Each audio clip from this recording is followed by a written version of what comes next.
Check 1, 2. I don't know if anyone's here yet because I forgot to I forgot to premiere this. So if you're listening to the VOD of this video after the stream is done, I completely forgot to take this off unlisted until a minute before the stream went up. So I strategically made sure nobody would know when this stream was going live, which was a pretty big mistake. So if you're here, your family, hey, what's up, Logan Lowe? You've made it. Hey, Greg H. I don't know if you guys heard my story, but I literally forgot to make this public until the stream started. Well, since you two are here, I mean, it's more than one. Oh, there's 3. What's up, Archmagister? I finally have a timer, which is nice. So we know when this stream is going to start, which is in about 30 minutes, which is great. Colored the overlay to be thematic to the holiday coming up tomorrow, which is Valentine's Day.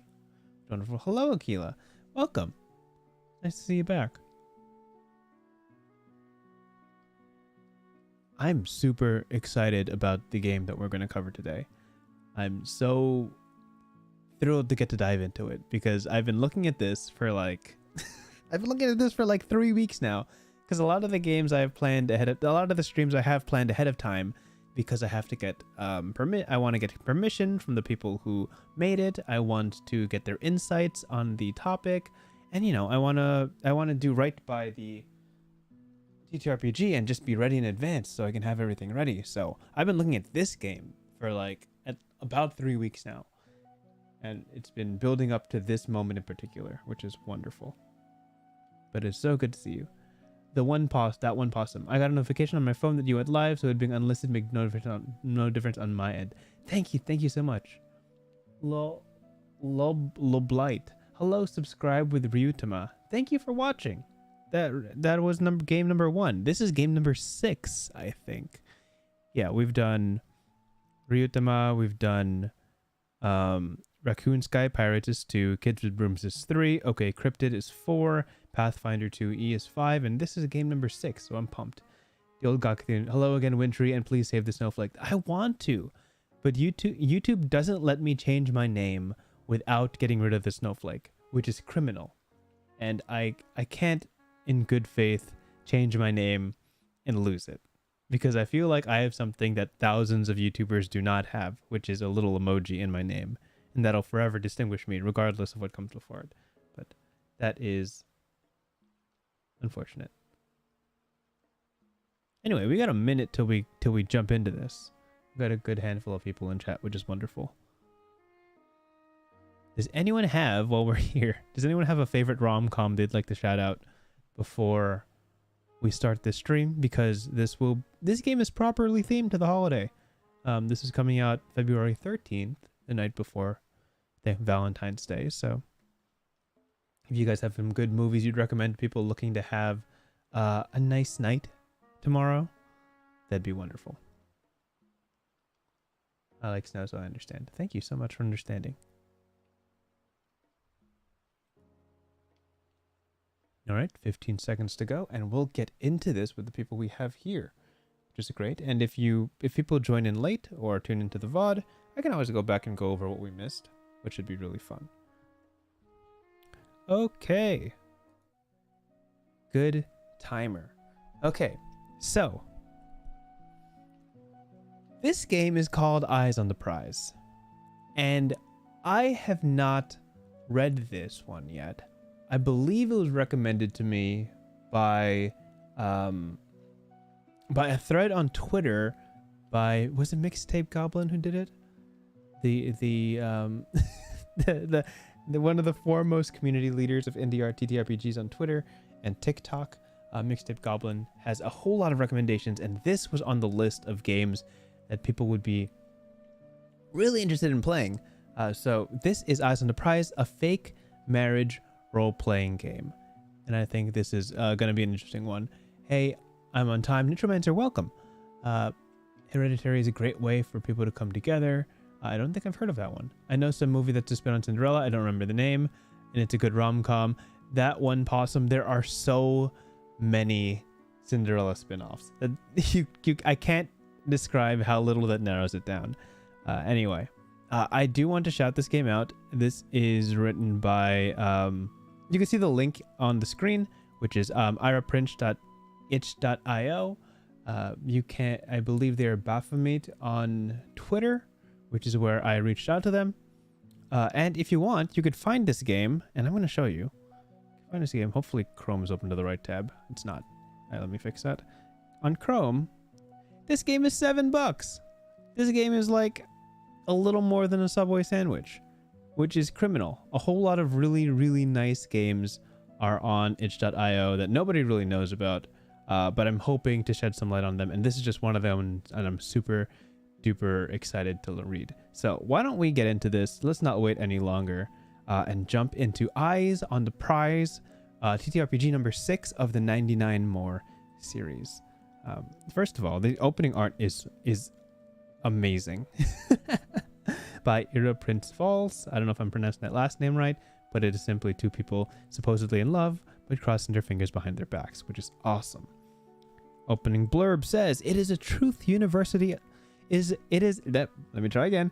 It is a truth universally acknowledged that a single troublemaker in possession of an absurd problem with no reasonable or realistic solutions must be in want of a made-up wife. In Eyes on the Prize, you are troublemakers. Maybe you don't think you are. Maybe to you, your most unfortunate and ludicrous circumstances are no fault of your own, and it is only an additional misfortune that you've been driven to such lengths. But the fact of the matter is that when all is said and done, you need your situation upended so badly that you've ended up fake married about it. So it goes. Unfortunately for you, there's nothing more appealing to the rumor mongers and scandal hobbyists of court society than an unusual marriage. So, if the two of you want to have a chance to meet your goals, you have to play your parts, and you'll have to play them immaculately. Get it done, don't get caught, and absolutely, positively do not fall in love for real. That would be so embarrassing." All right, that is the premise. That is what we're jumping into. Oh my gosh, I didn't show it on stream. You couldn't even read along. Bang. This is what I was reading. I didn't make that up on the spot. I swear, this wasn't improvised. There's a wonderful opening blurb that explains to you the concept of this game, which is basically you're in some sort of strange Regency setting where you have to be married to get through whatever unfortunate situation you're currently in. The answer to your problem is marriage. And it's not going to be a real marriage because you only need this to solve your problem and then you're out. So you, one, need to figure out what it takes to solve your problem, and two, need a partner in crime to help you get through it and do not fall in love in the process. Now let's get to the core of how to play this game. All right, setting up. You will need 2 or 4 players, 1 to 2 pairs. Now, the way I understand this, and this is a recurring theme in games not named Dungeons and Dragons, a lot of these games don't need a game master, which is fantastic because sometimes you just can't find someone willing to not play the game, right? This was seen in Raccoon Sky Pirates. This was seen in OK Cryptid, the games 2 and 4 of this series. And this, again, does not need a game master. You only need a pair of players or 2 pairs of players to play this, which is wonderful. You need 1 8-sided die per player, so a 1d8. In a standard deck of playing cards, jokers removed, many small tokens, so coins, buttons, scraps of paper, etc. A long playthrough with 4 players can require up to 50. Wow. Okay, so coins is probably the best bet. If you got a little coin jar, that'd be pretty great. A printed place sheet and printed marital trial cards, or a sheet of paper and something to write with.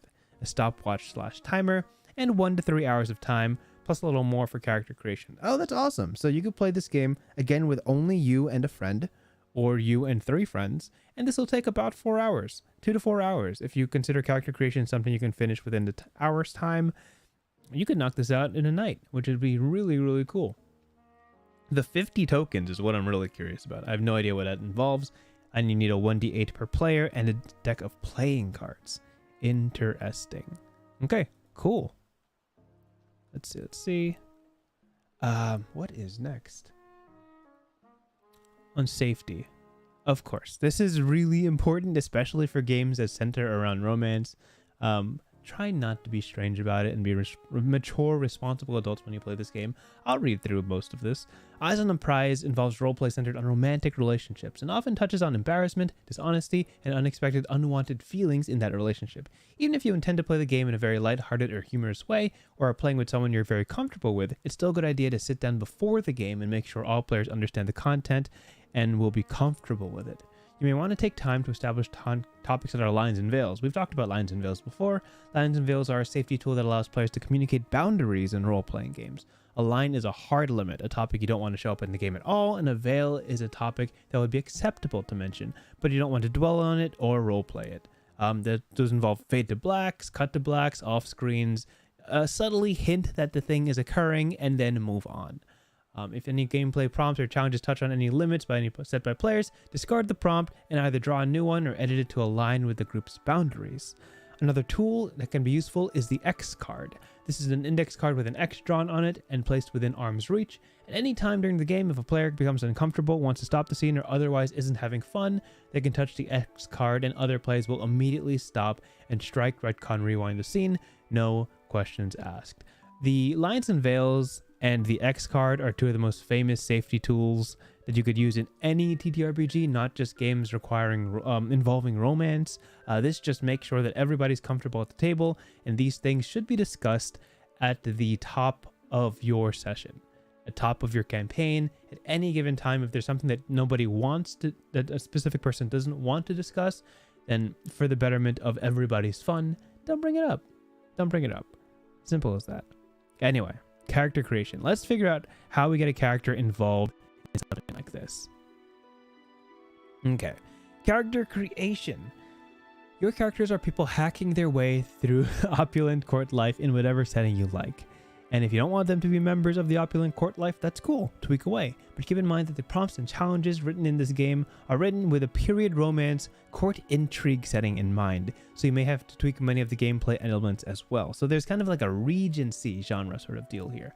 There are many reasons they may be here, whether they were born into it, snuck their way in, arrived for diplomatic duties, etc. But now that they're here, they need to successfully navigate it to reach their goals. One way or another, their starting point towards these goals has been a marital union that is mutually beneficial but foundationally insincere. Marriage is already frequently a business transaction here, but what your couple is trying to achieve is beyond the scope of what's typically considered fair game. If you're playing with 4 players split up into 2 teams, each team will be playing one fake married couple. What are the chances of there being 2 disingenuous marriages? Pretty likely. Each player should create a character, giving them an appearance. Okay, so let's figure out how to make a character. An appearance is the first step. Decide how they're addressed. Okay, so name, pronouns, titles make sense. Describe their personalities to each other. Interesting. In a few words. Describe their personalities to each other. Oh, describe their personalities and choose a reason why they're currently unhappy, dissatisfied, or yearning. Decide on a brief background, and any other details you may need to flesh them out and place them in the setting or story. Interesting. So the way this plays out, we might be able to make a character here and see how this kind of rolls. Let's see. So the example is a slick, lighthearted con artist, but just wants to enjoy the high life until then, or an absent-minded scion who wishes their parents would just get off her back, or a tense, bitter court biographer who is tired of being overlooked. Okay, you can make notes of this information on the provided play sheet. Oh, the play sheet. Let me open that up for you guys. Play sheet is here, I believe. There's no way. Oh, dang it. Okay, let me see if I can open it up with Adobe Media Player. No, can't. Okay, well, maybe it's at the end. Oh, is this it? Adobe Acrobat DC. Just once. Maybe. There it is. Cool. Can you guys see this? Awesome. Okay. So this is where you see the name. The name of both players. Interesting. The plot is here. Affection, plot, suspicion. Interesting. Okay. Let's see what else there is.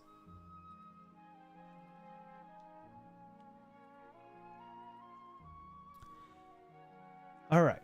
So now you have to establish 2 separate characters. So once you have a character and your friend has a character, you have to work together to build the partnership. And this is kind of the details behind how you guys, what is the con that's being pulled off here? What does your character bring strategically to the fake marriage? Interesting. Why do they need the other person? What is your plot? What are you trying to achieve? How do each of your individual desires combine to make one cohesive plan? And why do you want the same thing? Why do you have to be fake married to pull this off? And what is your place in society? What about your partner? Do you want to be able to continue holding that position after all of this? Or will this ruse be a turning point? Okay, so it's basically, do you want to stay in high society? Is this something you want to do on a long term, or like fake this marriage for a long period of time? Or do you want this to be kind of a temporary deal? And what are you planning to do about the marriage once you've gotten what you need out of it? Exactly. Does your partner know? Have you even talked about it? So this is important. You're determining how much on the same page these two con artists are.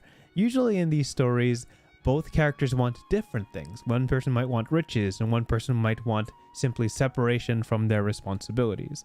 And being married together would accomplish both of those. But the longevity of this relationship, the thoroughness of what happens here, and their prospective futures together is something that might not be discussed on the night of plotting, you know? So it's really important how invested these two are in their mutual benefit, or whether one will cut and run the second they have exactly what they need. What are the stakes? What happens if you fail? What happens if you succeed? What happens if you fall in love? And this is probably a question, this last part is probably a question that is very fun to leave blank. This is something that you probably don't want to discuss explicitly, or you could be like, hey, no matter what, obviously this is strictly business, don't fall in love with me. And you could say that as harshly or as gently as you want, but this is in these sort of situations sometimes inevitable. Some of the best parts of rom-coms is enemies to lovers, how these characters eventually begin to care a bit for each other, whether it be romantically or platonically. It's a big deal. You write the core point of the character's goals on the play sheet, and examples here are: be taken seriously enough to gain a seat on the council, obtain an invite to the city's most exclusive gala, seek vengeance, scamming for scamming's sake. And you write these all to advance the plot, and this is the plot right here. And I'm guessing you write their details in these diamonds in these corners. Curious. Fernando Doland, hey there, I'm late. Where can I buy this game? The link's on screen. You can get it iraprints.itch.io. You can also go to, let me just make sure I'm showing the right screen here. You can also go to here, which is, this is the website, iraprints.itch.io. You can find their games, and this game is $7. So the whole concept of this game, Jonathan, is basically you're pretending to be married. You and one other player, it could be played with 2 players or 4 players. You're pretending to be married in order to pull off a con. And we're discussing exactly what it takes to build these characters, which mean the titles of the characters you make up, what they look like, what their personality is, and what the con is. So awesome. Let me go back. Great. So basically, once you guys design your characters, you can work on what this partnership looks like. You decide exactly what your character is in there for. The person you're playing with also decides what they're in there for. And you guys devise a plot to pull it off, you know? And this is set in a sort of Regency, high society, aristocrat sort of setting. Okay, cool. Do not make interesting. Then build the they have a section here. Then build the falsehoods of your marriage. So this is what you guys will be telling each other. How did you meet? Why did you fall in love? And what are your shared plans for the future? It feels like character creation is like half the fun. So figuring out what in the world you want this plan to be is a great deal of the enjoyment. And here's an interesting line. Do not make notes on the character sheet of anything that is untrue. These details will have to be remembered. Huh. Oh, so wait. So these are untrue. So these are, so you can plan these out. How did you meet? Why did you fall in love? And what are your shared plans for the future? You can talk it through, but you don't write it down. So you can't refer to it in the spur of the moment, which is actually very fun. These details will have to be remembered to the best of your ability as you roleplay the ways your character navigates the suspicion, is a key word clearly, that always threatens their plans. If something is forgotten or fumbled, you'll simply have to change and add on to the lies. And before we continue, this art is wonderful. And I do enjoy it. Cover story. Yeah, exactly. Okay. So let's figure out how the 1d8 and the deck of cards and the 50 tokens can be used.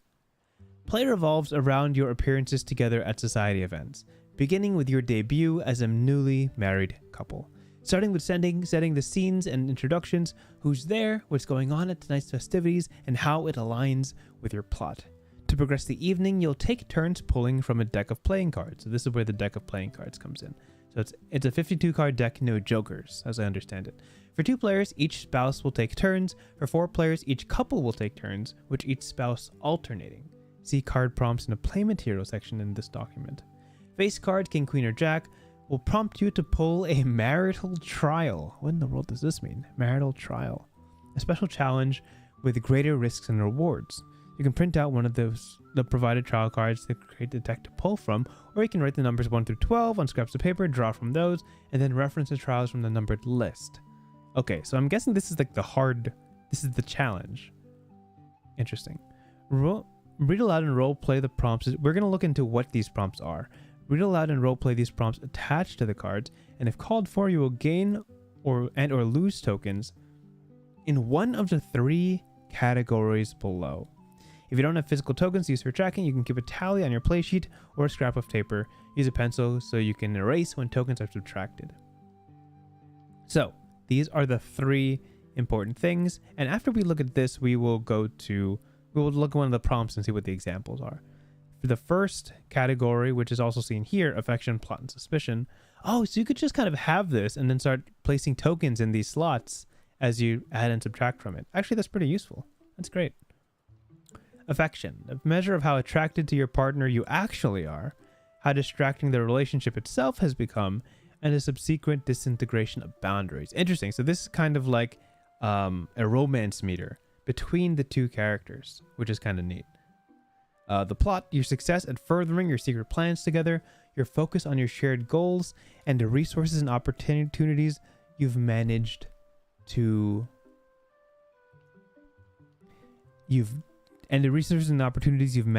gather. Okay, cool. And suspicion, the degree to which others in your orbit see through the veneer of the marriage, the amount of scrutiny and skepticism you've attracted, and the rising probability that your true goals will be discovered. You know what? This system actually reminds me of Blades in the Dark. Blades in the Dark has kind of a clock wheel, so to speak, like a pizza with 8 slices.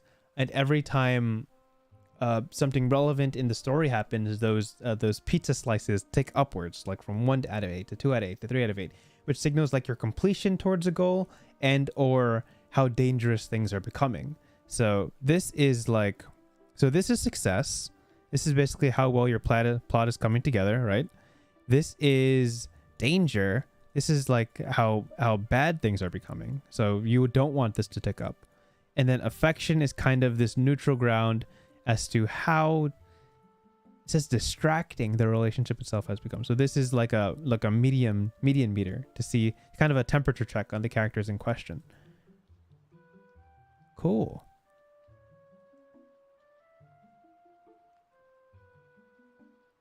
Okay, yeah, let's see where this goes, because I do want to try a prompt and then see what this looks like in play. Yeah, Akila, if you've never seen Blades in the Dark, there's a whole lot of games based on that system. Check that out. It's like a heist game, and very similar in theme to this game. You're kind of trying to pull off some sort of grand caper or theft, and there's a whole lot of little mechanics to go into it. So let me see. Yeah, I'm curious. You're bringing it up in chat as well, that that how do you get caught, right? There's no game master of this game, so I guess figuring out how how suspicion works will be interesting. I gotta see how this works. Hey, welcome, Luke. Welcome. No, happy you get here. Let's see. Could Zenther says, could be players call each other out for messing up, then try to keep the plate spinning. No, the Duke thought we met at Argiton. Red alert to tabletop RPG. Okay, so let's see. Let's see where this goes. Red alert? Is Red alert like a card game? I know Fiasco. I know Fiasco has interesting rules about like keeping up a con, but let's see where this goes. In the event that a token change will put one of your categories into the negatives. Oh, you can get to negatives. Those tokens are actually converted as outlined below. Negative affection becomes +1 suspicion. You're doing so poorly at projecting a view of married bliss that it's raising serious questions. Oh, so if you go negative in affection, you get a plus suspicion. Negative suspicion becomes +1 plot. We knew this. That plot and suspicion are like opposites. So if the suspicion goes into the negatives, the plot goes up to the top. Your ruse is going swimmingly. The time and energy that would have been consumed juggling nosy questions about your marriage, it can instead be spent on your shared machinations. And then negative plot, +1 affection. The longer it takes to move things forward, the more time you're spending with each other. If you're not careful, all this waffling around might turn into a distraction of a more amorous kind. Oh, that's so great. Okay, so if you go negative in affection, that's plus suspicion because you're not convincing people you're in love. Negative suspicion means +1 plot. The less questions you get asked to you, the more your plan can progress forward. And negative plot leads to +1 affection. Because if your plan's not moving forward, time is passing and you guys are naturally spending more time together. Interesting. I like that. So players draw a card. So the example is players draw a card that prompts +1 affection, -1 suspicion, but they already have 0 suspicion. Negative suspicion becomes +1 plot, so it becomes 1 affection, 1 plot. Interesting. So here we go. Finally, there was one more very important rule about token changes. If your partner player's response to a prompt or challenge makes you fall more in love with the character, add +1 affection no matter what the prompt says. You'll still take any plot/suspicion changes prompted by the plot, but allow this rule to cancel out any affection losses. Okay, cool. So this is kind of just a roleplay tool that says like, hey, if something your partner player does is really, really cool or very, very inspired, you could just add 1 to affection to boost that that relationship between the two characters. That sounds fun. Okay, so oh wait, is that it? That's all the rules? Oh my gosh, that's all the rules. Oh, okay, so wait, we're almost there. Look, we read this page and we've understood all the rules of the game. Wait, that's wild. Okay. Is everybody caught up in chat? Is everybody on the same page here? In a movie with Ryan Reynolds. Yeah, okay. So let's read the rest of this page. Let's understand all the rules of this game, and then we'll jump into a prompt and we'll see what we can do. So here we go. When you gain or lose tokens, consider what that means for the scene. When you gain a plot, how have the events of that turn's plot brought you closer to your goals? When you lose plot, how have you been set back? And when you gain or lose suspicion, what did the result of the prompt reveal or obscure about the true nature of the partnership? When you lose or gain affection, how has the tone of the relationship changed? Move on to a new setting event whenever it feels right, or don't, depending on the complexity of your couple's plot. Less demanding plans could be carried out over the course of a single event.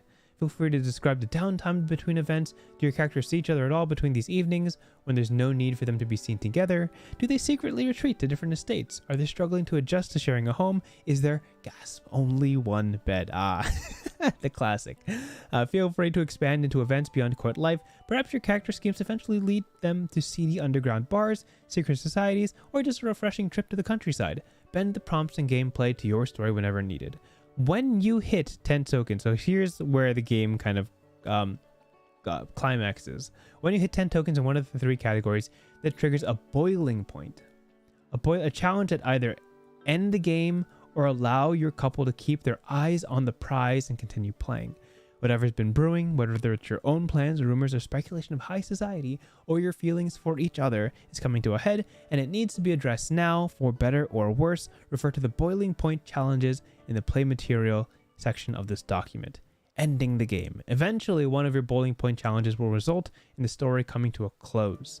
Take your time with it. Remember, the point is not to win or lose, but to tell a story, so tell the story in the way that's most satisfying to all players. Remember to take time after the game to talk and reflect, revisit your favorite scenes, compliment and congratulate each other on the most enjoyable moments, and thank each other for spending this time telling stories together. Okay, so this game makes a lot of sense to me. What this game is, from what I understand, is a way to facilitate telling a marriage rom-com story between two characters invented by two players to its fullest culmination. It's kind of like it's a way to build an outline to how to tell this story without yet knowing how that story concludes. So you, with your other partner player, comes up with the premise. You guys come up with how this story unfolds, the two characters, what the con is, what you guys are trying to pull, what the end result, what the desired end result is. And then your kind of cover story to convince everyone of your con until you finally reach the goal that you're ending for. And depending on the cards that you pull from the deck, they will dictate whether your affection goes up or down, your plot goes up or down, or your suspicion goes up or down. So I don't know yet how much control you have in which of these goes up or down. But it might just be entirely RNG, the cards that you pull. But you are empowered to explain exactly how the card prompt occurs or how it plays out. And these are kind of the building blocks of your story. It's kind of the scene 1, scene 2, scene 3, very much like a Shakespearean sort of deal where you don't know the twists and turns that are coming in the story. You just know that they're coming, and you're excited that your character is being taken on this roller coaster of a journey. And whether you succeed in your master plan, build up too much suspicion to be outed and ousted, or your character simply forget about the con and fall in love with each other, is for you to eventually discover towards the end, which is interesting. So I want to see how this plays out. That's all the rules. So I gotta tell you, there's 6 pages of rules. You could explain this to people in like 20 minutes and then get playing right away. I think a lot of us who grew up to play like D&D or long form tabletop RPGs don't understand that there's a whole lot of games out there that can be played in one evening, just like any board game, or just like any pick up and plays, card games in the same way. But this is kind of a way to facilitate a story being told between you and your friend, or you and your 3 friends. So let's look into it. And let's look at an example of a prompt, and if we get a chance, maybe we can try writing one out, which would be kind of neat. So let's see. Play materials, gameplay prompts, and challenges. So, read aloud and roll. Oh, so you got to draw a card. Okay, so let's do this. So let's look at this. Cool. Interesting. Okay, so these are kind of prompts, and each one is loaded with... Oh, this is kind of sick. So each one... Some of them have guaranteed stat progressions, and some of them sort of have just story prompts. So you guys can build this out. And then, okay, so all I don't know yet is the marital trials. So I want to understand marital trials. Oh my gosh, okay. Let's pull marital. So Jack, Queen, or King is kind of like the challenge rounds of this game. Let's see. So, marital memories. Someone is asked to hear a story about your relationship. What is it? If playing with 4 players, the other pair decides. You've rehearsed things like this before, but now you've been put on the spot. Each member of the partnership should roll a d8. The one who rolls lower, oh my gosh, the one who rolls lower has to tell a story based on the results. If you roll doubles, you each have to alternate sentence by sentence. Oh, this is brutal. You have to make up a story, but you each alternate sentences. That's really funny. So we're rolling a 2d8, 11 to 16 is its own story, 2 to 7 is its own story. Oh, that's very funny. 8 to 10 is its own story. Okay. Oh, this is so comprehensive. So understand that pulling a jack, queen, or king, so that's 3 out of 13 odds. So about 25% of the time, you're going to be pulling these one out of 12 prompts. And I have to show you that 3 is a duel, 4 is dancing, 5 is your ex is here. Oh no. It's terrifying. Oh no, my gown, trial by friend group, performance art. So 12 different prompts. Each of them have 3 different outcomes. So 3 times, so 36 different marital trials, and then boiling point. Boiling point. Okay, so here's boiling point. When you reach 10 of any token, you've reached a boiling point. Okay, each partner should roll a d8. Then note the difference between the 2 numbers. Read aloud and role play the prompt based on the value that is boiled over. Affection, plot, or suspicion. And the difference between your rolls, oh, that's spooky. And either follow the instructions in the prompt or complete your playthrough. You may hit a boiling point or a game-ending roll before you're ready to stop playing. Follow your heart and just fudge the results if you want to keep going. This is not the game for denying yourself a little extra indulgence. Wait, I love this game. Oh my gosh, I love this game. I can already see a bunch of my friends playing this. This is actually really fun.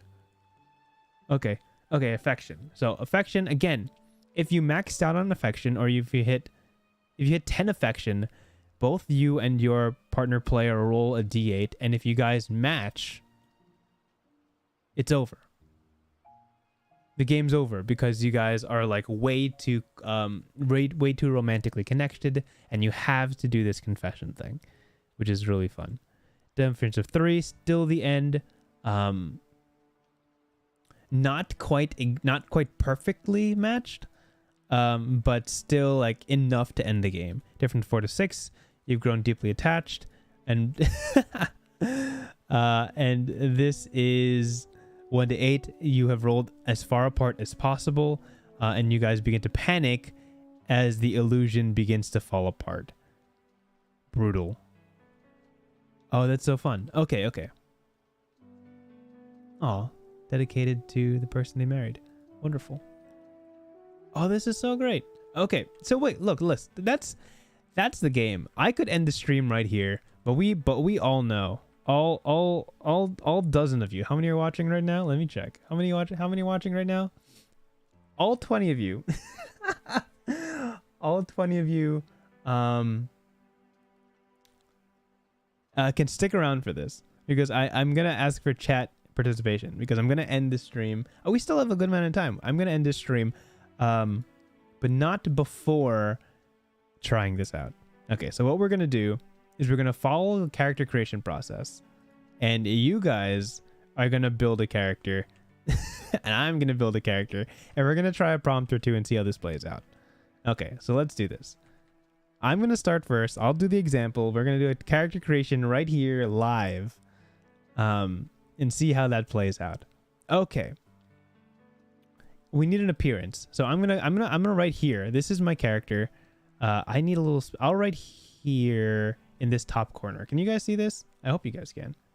Yeah, you guys can see this. Wonderful. Great. So my character. Someone give me a letter, any letter to start their name, and I'll give them a proper name. And then I need how they're addressed. I don't know. We're just Sir Blank. Describe their personalities. Okay, so I think my character. I'm serious about this. You guys don't think I'm serious about this, but I'm serious about this. Let me see. Where's like a writing tool? Are you a writing tool? No, it's a signing tool. Writing. How do I type? Is there a way to type? Oh, here. Okay, yeah, this will work. Let me drag this over. Okay. Let me drag this over. Okay. You guys in chat, what letter did you give me? No letter. Someone give me a letter. I need a letter to start their name.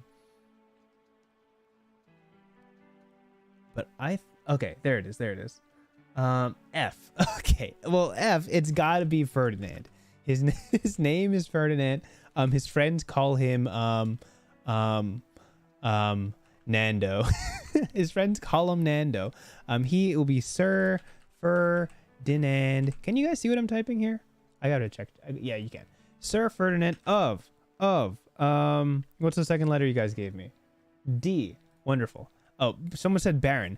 Baron Ferdinand of, the next letter is D, of Dukenshire. It's Baron Ferdinand of Dukenshire. That is my character's name. We need a personality. I'm gonna say that he is socially detached. He's kind of aloof.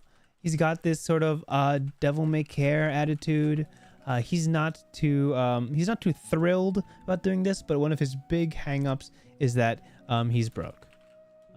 His story says that he's broke. He was detached from the funds of his very rich family for not willing to continue the family business. The family business is shipping shark fins.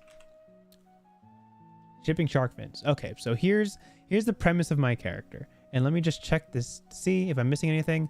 Appearance, how they're dressed, personalities, and choose a reason why they're currently unhappy, dissatisfied, for yearning. Okay, so I'm going to be real clear with you guys. I think this is pretty darn straightforward. He's in this for money. All right, this is the guy you guys are contending with, and I'm gonna post that. That's done. He's in it for money, and that's my character. So my character's name is. Oh, I can't type it here. Screw it. This is just. Can I delete this? I can. Okay. Now, I need Baron Nando. All right. So, I need your characters. So you guys have to give me a name, give me a title. I need you guys to be a name. I need a name and a title from you guys, and a couple personality traits. So in any order, I'm just gonna draw a line here, and anybody who types anything under this line will be the we'll have what I need to build your side of this character. So I have my character. I just need somebody. I need a fellow con artist to work with, and I'll be waiting for your responses with bated breath, because I'm very curious what you guys come up with.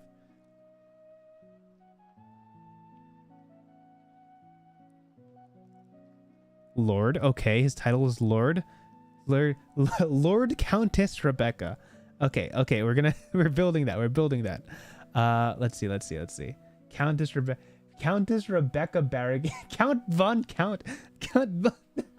Okay, wait. It's coming in too fast. Okay, hold on. Wait. Countess Von Countess Rebecca, and what did you say in chat? Barrigan. Wow, what a strong name. Countess Von Countess Rebecca Barrigan. Okay.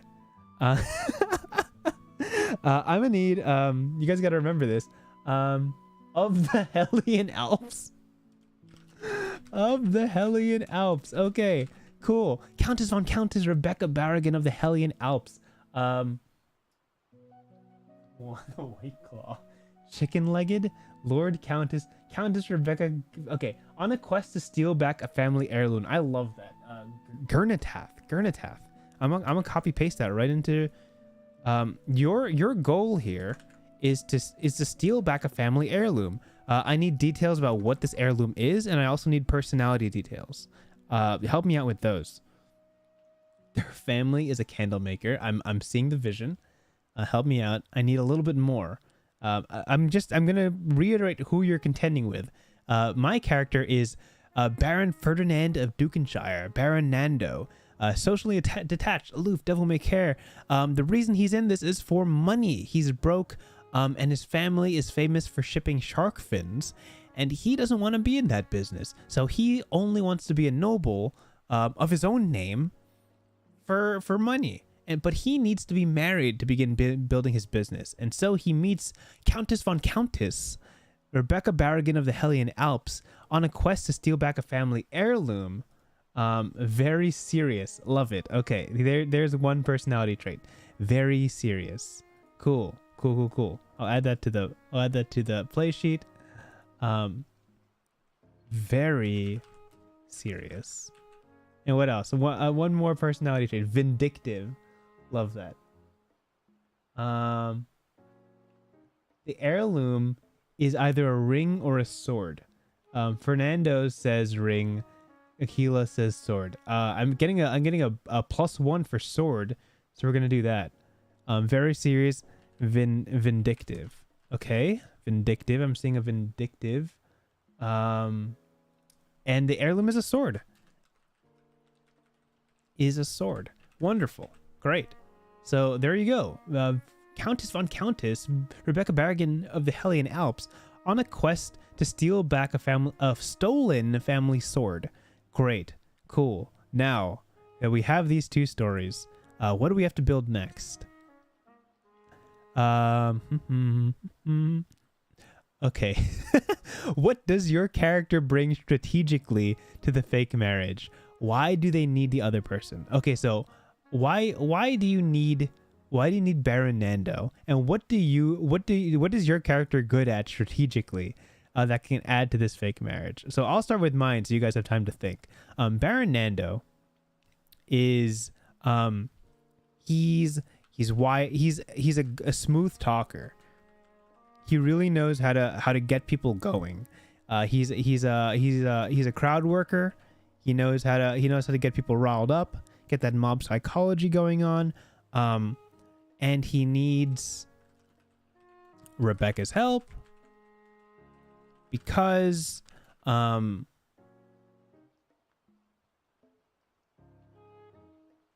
the gala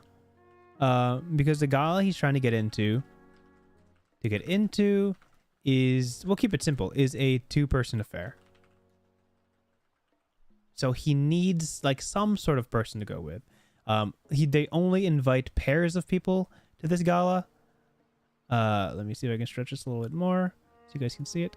Yeah. Post. Great. He just needs a second person. That's the bottom line. I think that's simple enough. But he's a great conversationalist. So you guys are typing. Okay. But I love that handwriting font. Oh yeah, it's so wonderful. We need Baron Nando because he has connections to the target family. Rebecca could be an excellent planner, but not a people person. She's a brains looking for the face. Ooh, I like that. I like that too, Radis. Okay, so Rebecca is the smart one. Rebecca is the brains of the operation, but not a conversationalist. Sure, I got your back on that. Not a conversationalist. What else did you guys say? Excellent planner. Needs Baron Nando. Needs Baron Nando for his connections to the gala / famous family. Yeah, and that makes sense. So listen, so Nando needs someone to just attend the event with him, because the gala is a 2-person affair. They just need a second person, right? And they know how to talk their way through crowds. He knows how to convince others of his intent, and he's real smooth with that. Rebecca is the master planner, and she's going to be trying to get her sword back from this family holding the event. And she needs Nando because, one, again, it's a 2-person event, and 2, he's got the connects. His family name is famous. His famous shark fin family is a famous enough name to let her in as the walking in as Countess Rebecca Barrigan of the Hellion Alps is not the cleanest way to get invited. So that's wonderful. That's great. Okay, that's our cover story, guys. That's our cover story. And we have to know what is our plot. We're trying to find the sword, right? That's our goal. And how do each of your individual desires combine to make one cohesive plan? And why do you both want the same thing? Why do you have to be fake married to pull this off? So we have to be fake married to be invited, of course. I'm trying. You know what we could do? I'm trying to get rich, and Rebecca's trying to get the sword. How about we play this out that we're trying to rob the vault? We're trying to get into the vault of this very rich gala. And in that vault, there's both money and the sword, the heirloom. They're both kept in the same place. So we need each other to make it through to this. It could be like a combined, like Mr. and Mrs. Smith sort of heist sort of deal. What is your place in the society? What about your partner? Do you want to be able to continue holding this position out of all of this, or will this ruse be a turning point for you? To be honest, as Baron Nando, I don't really care about holding my place in society. If the heist goes off well, I will have enough money to continue on and live a life of Shark Week. Jonathan, what's the name of the website? I could probably just look that up. Wonderful. So they've met. They're pulling off this plan. And the falsehoods. Okay. So I'm going to here we go. Hear me out. I'm going to tell you guys our backstory. And you're not allowed to write this down. And if we're ever told to recall our backstory, I have to trust you guys in chat to be listening. So here we go. Here's the backstory, okay? Here's the backstory. I, Baron Ferdinand of Dukenshire, was sent on a mercenary mission. And not a mercenary mission. A merchant mission, so to speak, to the Hellion Alps to meet with far-reaching business partners to advertise our coastal shark fins to the mountain peoples. And I, upon glancing on Rebecca Barragan of the Hellion Alps, immediately fell head over heels in love. Truly infatuated with this wonderful woman of the mountains. And I could not be convinced that there would be anyone ever greater than her found anywhere within Dukenshire. And so, our plans are to commit my family name, which I'm clearly going to inherit. Nobody here knows that I've already been disavowed by my family. To use my family name to elevate a trade route all the way to the Hellion Alps, where our two royal lines can work in unison. And I want the people that are running this gala to invest in this grand venture, to unite not only our families in name, but in money. And that's the plan, and I'm sticking to it.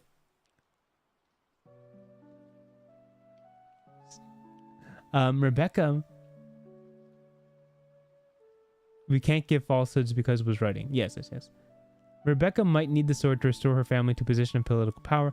Could be the system of the Count of the Alps. Ooh, I like this, Fernando. It could be that Rebecca, to hold on to the title of her family in the Alps, she needs the sword. And we know that the sword has been taken away from her. And without the sword, she cannot retain the power that her family has within the Hellion Alps. Christian Martin, say that again, I wasn't listening. Too bad, you missed it. And if you want it, you're gonna have to make it up on the spot, Christian. Advertising mission, love at first sight, not disowned, building a trade route, looking for investors, got it. This will be on the test. Gernatath, you weren't supposed to write it out. That's literally the one rule. Gernatath, I'm gonna zoom in on this. Do not make notes on the character sheet of anything that is untrue. These things are untrue. We met literally at a festival and planned this con thing over like tamales. This whole grand adventure is not true at all. We're just trying to break into a vault. So do not Gurnatath, you were not supposed to write that down. Awesome. Thank you, Gurnatath, for crossing it out. Wonderful. Okay. So let's do this. We have to draw from a deck of playing cards. And I'll draw first. And we'll see how well this goes. Let me see if I can find a playing card draw generator. Random cards. Oh, okay, cool. We got it. Okay. So, loading up Chrome. Okay, so depending on what we draw, we're going to have to handle a prompt. And I'll handle the first one because, you know, I'm a very responsible person in this team up, okay? Let's do this. What are we going to roll? Click. 7 of clubs. Okay, we're going to go to 7 of clubs and see what that's all about. 7 of clubs. And whatever the prompt is, we have to handle it. 7 of clubs. Can you guys see this? You can. 7 of clubs. Goodness, look at the time. What did you two get caught up in that entirely distracted you from your plans? -1 plot, +1 affection. Okay, so we already have -1 plot, +1 affection. So let's mark that off. Gosh. -1 and then +1 affection. And remember, these are just to build a story. The goal again is not to win or lose. The goal is not necessarily to pull off the heist. I got to remind you of that. The goal ultimately is to tell a great story. So let's take this prompt. Let's run with it. What did you two get caught up in that entirely distracted you from your plans? Okay, so we're heading, and I'll draw this out for you. We're heading to the event. Baron Nando and Countess von Countess Rebecca Barrigan. We're heading to the event. We're dressed to the nines, obviously. And we know that the event is happening at around 7 p.m., right? 7 p.m. So we agree to meet at 6:30, you know, typical thing. And then travel together to the event because that's very important. But we arrive. I'm dressed in very traditional wear, kind of boring, kind of stuffy. And Rebecca Barrigan shows up in something that is standard to her culture, which is drastically different. You feel free to plug in whatever sort of attire you'd like here. That is just entirely separate from whatever the traditional wear of this country is. I don't want to paint any one country to two countries, but Baron Nando in this moment says, "Wait, you cannot." They will not they do not consider that traditional wear. It's not that what you're wearing is any less incredible than anything anyone else would wear there. It's just that if we really don't want to stick out right away, you gotta buy something else. So we end up being 30 minutes late to the actual gala because we have to run to like Big and Tall and DSW or something and pick out something for both of us that we can both actually properly match to understand that to convince the people at the gala that we are actually coordinated as a proper couple and not not two people entirely separate.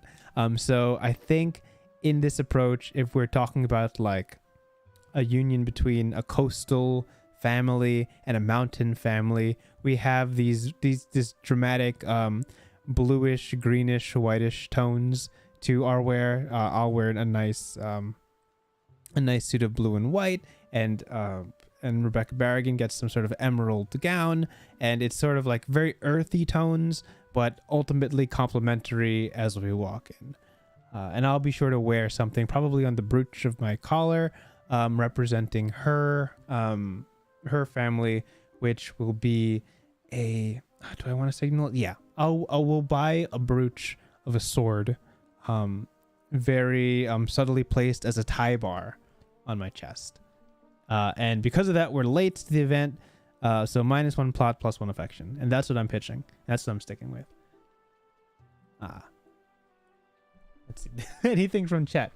That's +2 affection then. It is +2 affection. You're right. No negatives. You guys rule these rules better than I do. We got distracted by the tamales. We got distracted over arguing the philosophy of whether negative numbers exist. A massive headdress, pants instead of a dress. Yeah, I'm not saying that what Rebecca was wearing was bad. By all accounts, by all intents and purposes, it was gorgeous. It was incredible. And I think the -1 plot does bounce to +2 affection in that moment because Baron Nanda was so incredibly impressed by what she was wearing initially. But for the purposes of this con, they have to be more low-key. They have to blend in a little bit better and not be so impressive, so to speak. So, and sort of form some sort of a unity in what they're wearing. So, following the rules of the game, we have a +2 affection. And you know what? Because we can't do the stream all night, I'm just going to say that if we hit +5 in any category, then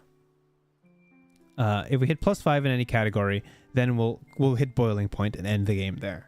So I'm gonna roll for you guys, and I'll tell you guys your prompt, and we'll go from there. Okay, so going here, the shuffle deck. Your card is the 10 of spades. So this is your prompt to answer. A distant. Oh no, a distant. Can you see this? Not yet. There you go. 10 of spades. It says 10 of spades. Never mind. It's not this prompt. It's the next one. Let me scroll up the spades. All right. Countess von Countess Rebecca Barrigan, aka Chat. This is diamonds. Here it is. Duty calls. An associate of yours needs your attention and promises they'll make it up to you later, but it means leaving your spouse alone at the event for a while. What's the favor they need? Take a +1 plot ± affection and skip your next pull if you go, or +1 affection -1 plot and draw twice on your next turn if you stay. So here are the two options. So you guys have to decide if you stay or if you go, and whoever gives me the most compelling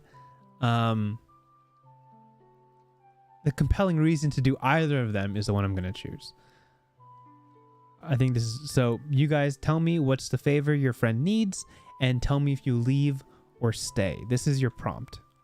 I'm going to zoom in. I'm so curious what you're going to choose, because I can't get involved in this.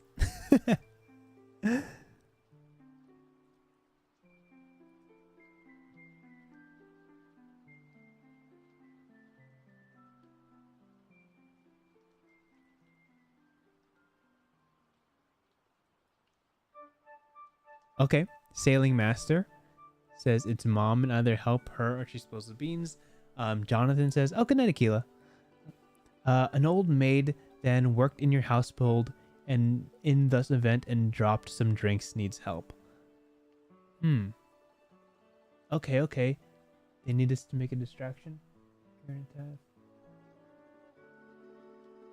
Cool. Okay.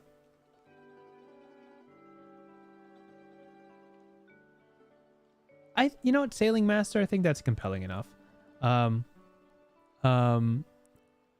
me see here. Associate. Let's see. Associate equals mom. Let's see. So stay with Baron or leave with mom. Stay with Baron.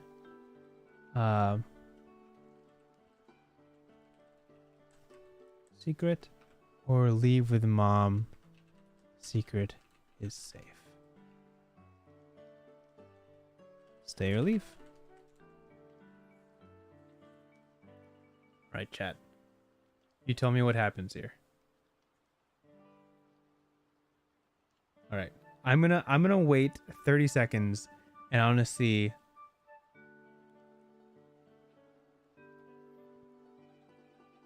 And whatever said more is what we're gonna do. I have 1 vote for leave.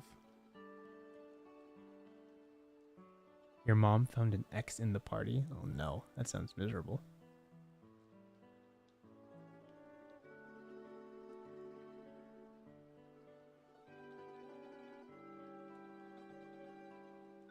The mom wants to hook us up with another member, but she doesn't know about the plot. Oh, okay. Jonathan and Radis are both pitching the same story. Basically, the mom has found someone else to hook you up with. So Rebecca, I like this one. So so Rebecca, you're at the party and your mom is like, "Hey, there's someone else you can date. That is way better. It's your ex." It's your ex. Let me introduce you back to them. This is going to be a super good deal. They have a very noble family. All you got to do is hook back up with your ex and it's a done deal. Let's go. Stay or leave.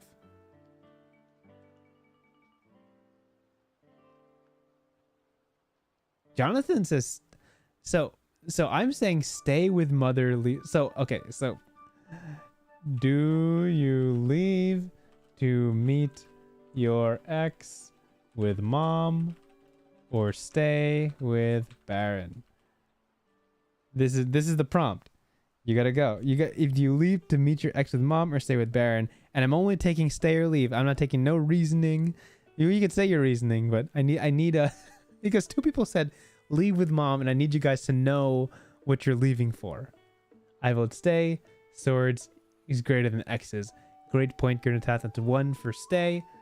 Anyone else voting here?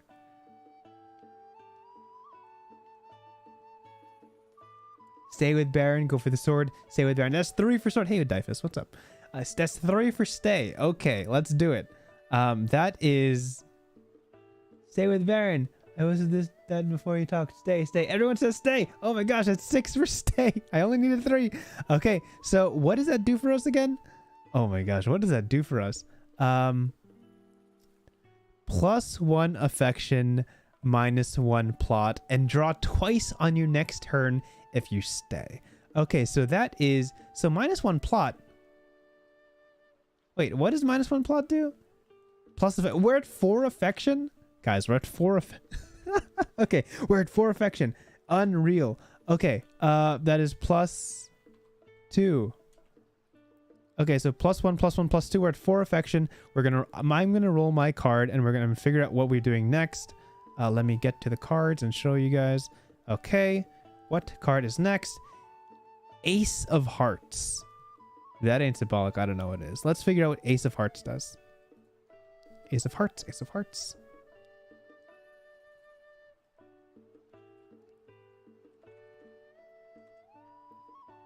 Ace.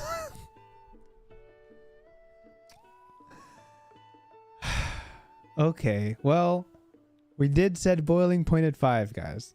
So this is what it comes down to. Ace of Hearts. You've had a little too much to drink. A sincere compliment slips out. What is it? What does your spouse compliment in return? Okay. Baron Nando.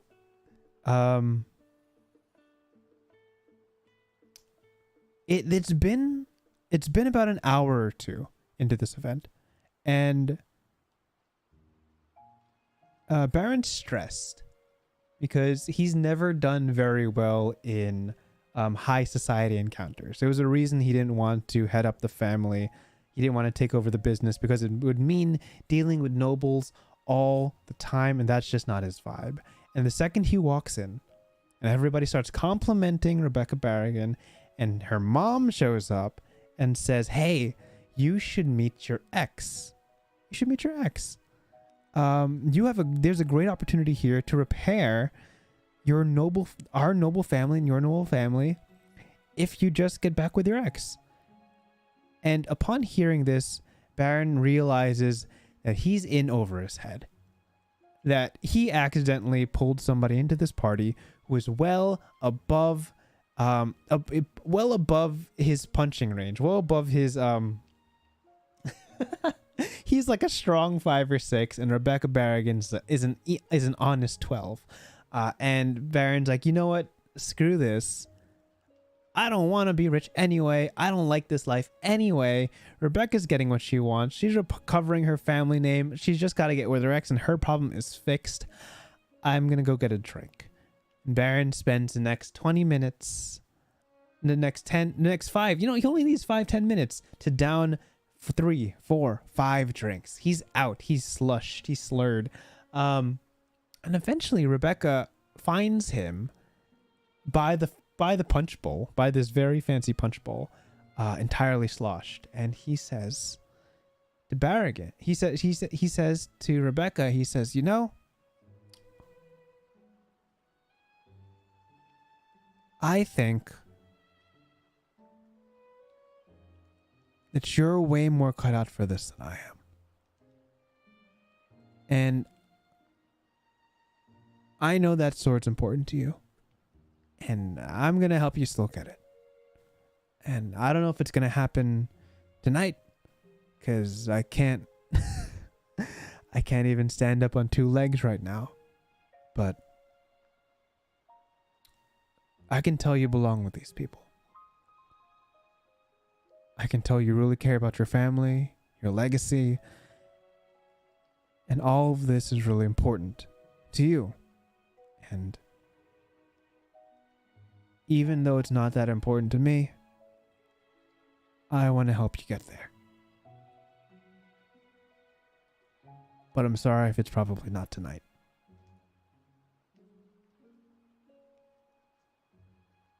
And he downs another drink. And this is your turn, chat. How do you respond? I haven't looked at chat in a minute.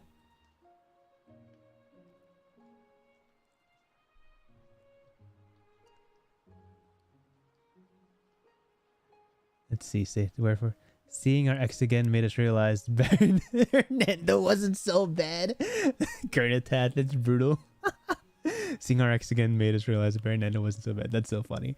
Baron is honest instead of all the intrigue of the novels. Breath of fresh air for her. I can see that as a game would need a DM if the other players are not that good at roleplay, but I'd love to play this. That's what I'm saying, Jonathan. You got a good crew to play this game, and they get into this real quick. Does anybody want to chime in on what Rebecca's compliment? I see Radis sent one, but after that we'll go to boiling point and we'll roll to see how this whole thing might wrap. After boiling point, then we'll just wrap the stream and call it a night. But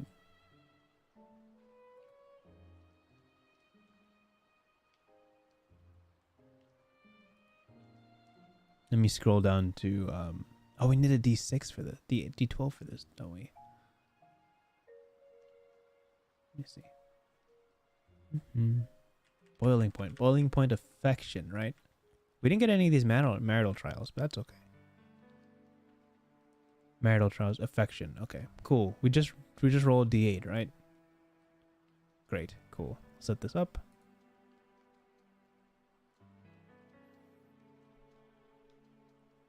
All right. Well, 2d8. Okay, so I'm gonna roll 1 die for myself, and because I'm streaming, I'll roll 1 die for you guys, and we'll see how well we pair up. So, setting up the story. Baron Ferdinand of Dukenshire, aka Nando, and Countess von Countess Rebecca Barrigan of the Hellion Alps have arrived on the scene to break into the vault, steal the sword heirloom, and a whole lot of gold. But in doing so, they get caught up in trying to find matching outfits. The mom tries to distract Rebecca Barrigan to meet up with the ex and kind of restore the fame and fortune of her family through that route.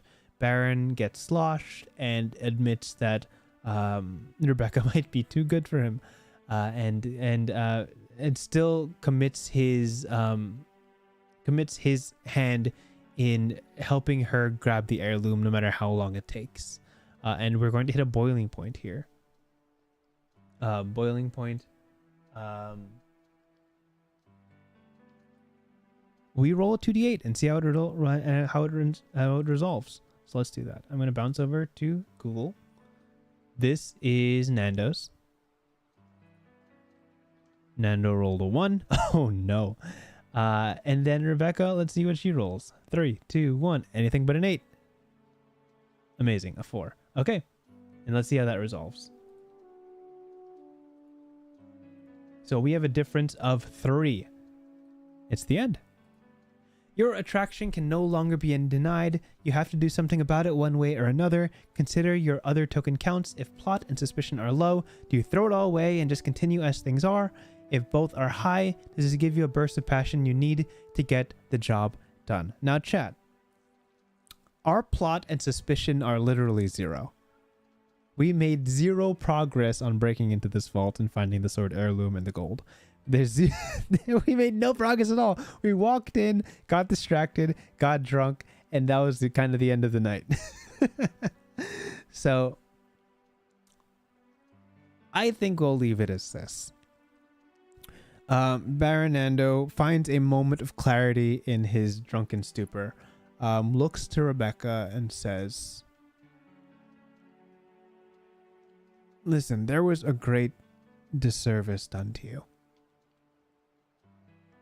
Having lost your family's claim and being brought to a place well away from home, you have troubles that I honestly can't relate to. I never wanted this life, and I can tell you really do. So part of me believes that I could just walk away and leave you to your business, and you might be better off for it. But there's something about you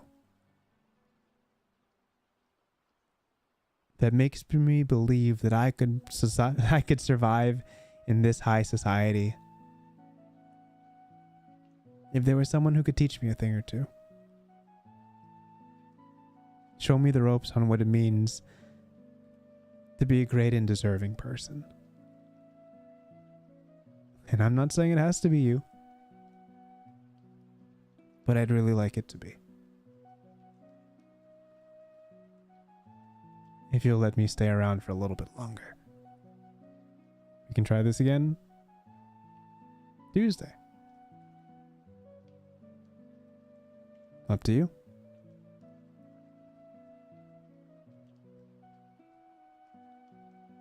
And Baron tosses the ball to her.